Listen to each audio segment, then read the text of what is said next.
3,000 years ago, on a swampy hill beside a muddy river, a handful of shepherds built huts out of mud and straw. No temples, no marble, no army.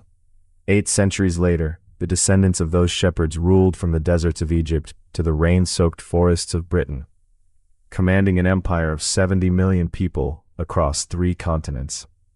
This is the story of how a city of outcasts and exiles conquered the Mediterranean world, and why the greatest empire in history ultimately destroyed itself from within. Rome begins in legend. Twin brothers, a she-wolf, a murder. Romulus founds his city in 753 BC, and for 2 centuries, kings rule the Tiber. Then, in 59 BC, the Romans do something radical. They throw out their king and swear never to kneel to another. They invent the Republic. Power is split between 2 consuls, elected for a single year. A Senate of Elders debates. The people assemble and vote. It is brutal, unequal, deeply flawed, and it works, because the Republic gives Rome something no rival possesses: citizens who believe the state belongs to them. That belief becomes a weapon.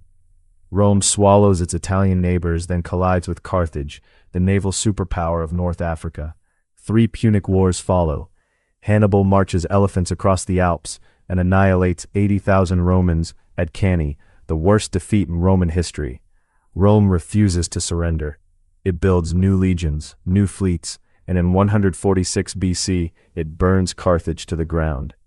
Greece falls, Spain falls, Gaul falls, to a young general named Julius Caesar. But conquest poisons the Republic. Generals grow richer than the state, loyal to gold rather than Rome. Civil war erupts.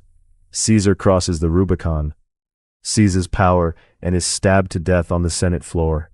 From that blood rises his heir, Augustus. In 27 BC, the Republic quietly dies, and Rome becomes an empire. What follows is astonishing. 2 centuries of Pax Romana, the Roman peace. 50,000 miles of paved roads bind the world together. Aqueducts carry fresh water 100 miles into cities of 1 million people. Concrete domes rise that engineers will not match for 1,000 years. In the Colosseum, 50,000 spectators roar as gladiators fight beneath a retractable canopy. Latin becomes the language of law, trade, and thought, from Syria to Scotland. It is not.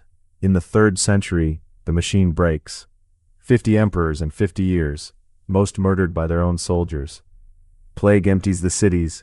Silver coins are debased until money means nothing. Frontiers buckle. Diocletian saves the empire by splitting it in 2, east and west, and the halves never truly heal. Then the pressure comes.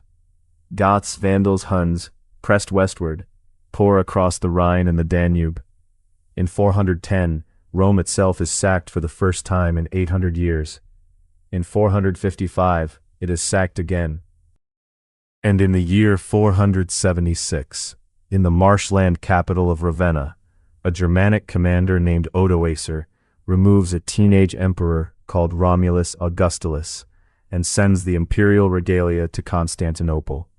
No great battle, no final stand. The Western Roman Empire simply stops. It did not fall in a day.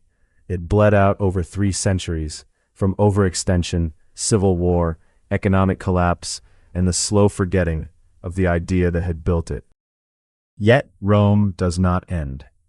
In the east, Constantinople carries the empire for another 1,000 years until 1453. And in the west, Rome outlives itself. Its law underpins the courts of Europe.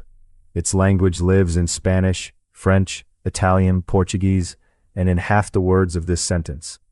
Its republic inspired the founders of modern democracies. Its arches and domes still stand over our capitals. Rome fell, but we are still living inside it.